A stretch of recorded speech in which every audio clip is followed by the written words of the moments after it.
Halo Sobat Pak, ketemu lagi sama gue Patriot Ulul. Setelah terakhir gue review series yang lumayan hype ya di Netflix berjudul Avatar The Last Airbender, yang menurut gue ada beberapa detail yang masih kurang, tapi so far layak diberikan kesempatan kedua. Dan kali ini gue mau review satu film yang sebenarnya tayang udah cukup lama, sekitar 1 mingguan, berjudul Land of Pets. Genrenya survival military action ya. Mungkin kalau kalian udah pernah nonton Behind Enemy Lines, terus yang terakhir adalah The Covenant, itu juga mirip-mirip lah seperti itu. Nah, di film ini dibintangi oleh duo Hemsworth ya, tapi bukan Thor, jadi cuma Luke dan Liam Hemsworth. Terus juga ada aktor kawakan ya, yaitu Russell Crowe. Siapa lagi kalau bukan General Maximus di film Gladiator tahun 2001. Itu pertama kalinya gue nonton Russell Crowe. Dan film ini disutradarai oleh Willem Oibang ya. Willem Oibang ini terakhir sutradara untuk film Paranormal Activity The Next King. Tapi menurut gue film yang lumayan bagus itu Underwater tahun 2020. Film ini menceritakan sekelompok task force yang ditugaskan untuk menyelamatkan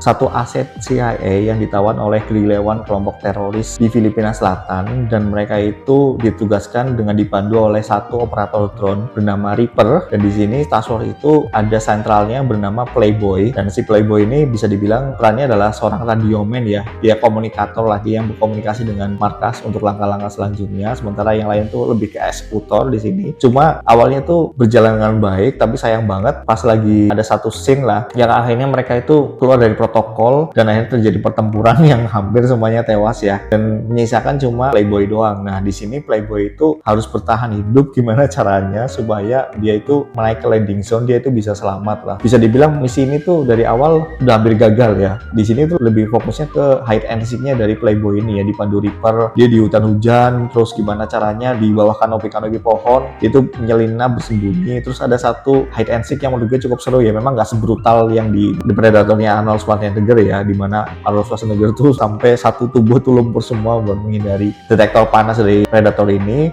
Dan di sini sih nggak separah itu sih ya, cuma dia sembunyi di bawah akar pohon yang deket sungai. Terus di situ ada anjing yang terus menyalak ya, terorisnya tuh hampir ketahuan gitu, hampir ketahuan sama teroris, sampai akhirnya ya jump scare ala-ala militer lah. Russell Crowe sebagai Reaper ini sebenarnya juga peran yang cukup lucu ya, jadi dia punya chemistry yang bagus lah dengan si Playboy ini. Dia benar-benar ngejaga si Playboy ini tetap hidup, sementara bosnya itu atau kolonel di situ tuh sama sekali nggak peduli. Dan si Reaper ini bisa dibilang secara pribadi tuh yang menarik, cukup menarik ya. Dia itu duda, udah cerai 4 kali, dan dia masih kasih nasihat pernikahan ke teman kerjanya, yang menurut gue itu salah satu humor lah di sini. Kolonel di markas ini menurut gue lebih ke ekstras, tapi benar-benar ekstras yang ngeselin ya, ekstras yang cukup signifikan lah di film ini. Jadi dia tuh nggak peduli sama task force-nya ini, dia nggak peduli sama misi ini, dia malah nonton bola. Dan di sini tuh kalau kalian yang punya bos yang memang di kantor nggak peduli sama kerjaan kalian, ya mungkin mirip-mirip lah dengan kayak gini. Untuk film dengan budget 18 juta dolar ya, yang mana ini sepertiganya dari The Covenant ya. Covenant itu kalau nggak salah 55 juta dolar lah. Dan memang dengan budget segini yang kita nggak bisa berharap banyak sih dari apa yang film ini akan tawarkan. Cuma dengan budget segitu gue bisa bilang kalau film ini tuh nggak pelit ledakan, film ini nggak pelit action. Walaupun memang hide and seek-nya itu kayaknya dikurangi di situ. Di sini lebih banyak dibuang untuk ke